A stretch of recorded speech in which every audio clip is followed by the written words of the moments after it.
Hi, this is Kelsey. Kind of angry because I've already done this. Tried uploading it, was not working. So I'm redoing it. Okay. So, um, the first question is what motivates you to learn? Well, what I said in the previous video, what motivated me most for me to learn was my parents. My parents would always push me to do the best. I was a lazy kid, pretty much. Had no drive, didn't care whatsoever. Things changed for me though. When I was about third grade, when we did the STAR testing, that's when I realized, hey, my grades matter. What I do matters. And it's when I learned, I need to motivate. And so, I guess the answer to that is my parents literally pushed me to do my absolute best. I hated seeing them so disappointed in me when they knew I had more in me or they knew I could do better because they knew that I had a lot to give to this world and they just didn't understand why I wasn't using it. Another thing was when we got A's and B's when we were younger, we would get $5 for B's and $10 for A's. So, of course, money, I wanted to have some spending money as a young little girl, which I don't know what I used it for. But, yeah. And I honestly think I'm glad it finally clicked in my brain because it changed me for the better.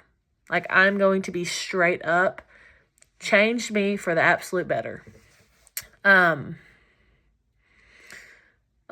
school was amazing for me. I was 12th in my class out of 100 people. I had 32 credits of dual credit to go into college with. I was in Mu Alpha Theta, NHS. It was a great thing for me. So yeah, mostly my parents.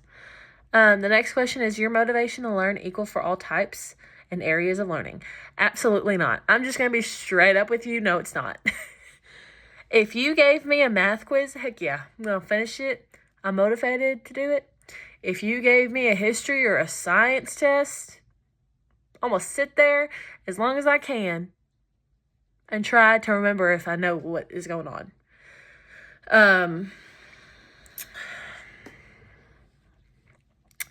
Math and English really is what clicked with me. Science and history, not so much. Science, not too bad. History is the worst of all for me, honestly. Yeah, well, yeah, and that just leads me into the next question. What determines your level of motivation to learn in something? This is probably going to sound pretty bad. If I didn't understand something the first time or right off the bat, or if it just didn't come easy to me, well, I take that back. Even if I had to work for it, I would do it. So I guess if it was just something I didn't find interesting, or my brain would not click with it, then. So English, yes. Math, I enjoy math. I love doing math. That is my thing. Give me algebra. Give me anything. And that's what determined it. Because if it was just, something that I enjoyed. That's what determined my motivation to learn. Is if I enjoyed it. Or really if I really understood it. So, and then number 2, what would you recommend to a new teacher when you were asked how to motivate your students?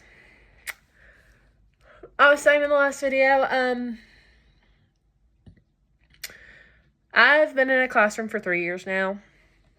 I'm not saying I'm an expert. There's no way I'm an expert there. I ain't. But what I've known that's worked for my students in the 3 years, food, number 1.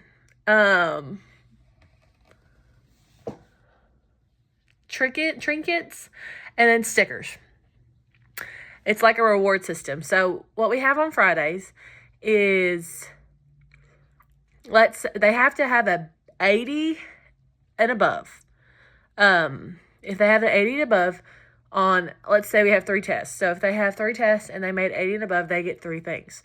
Could be 3 pieces of candy, like only 3 things. But that's their way for them to motivate themselves, like, hey, I got to study these spelling words harder.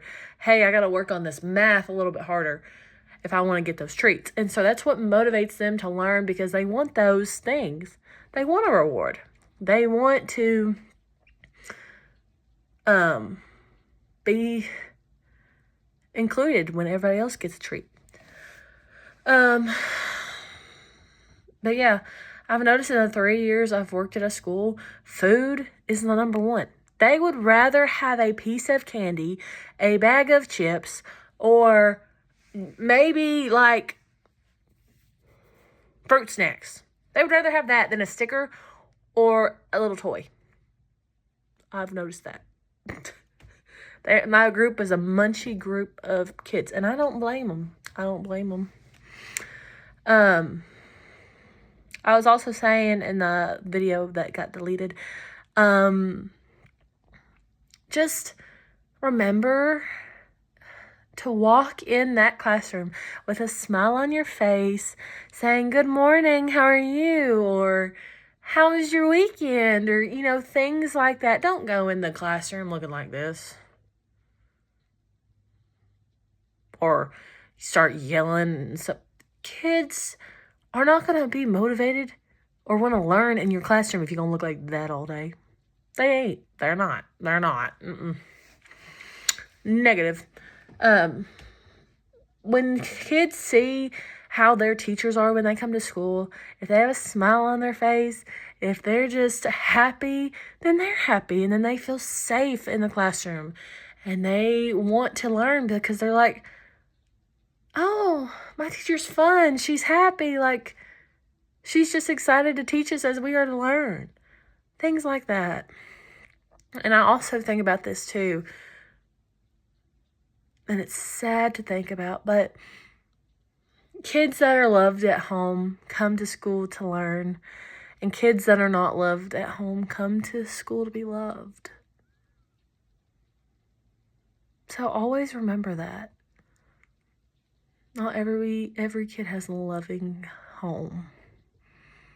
So just think about that. Have a great attitude. Be positive, no matter how bad your morning is. No matter how bad of sleep you got last night. No matter what.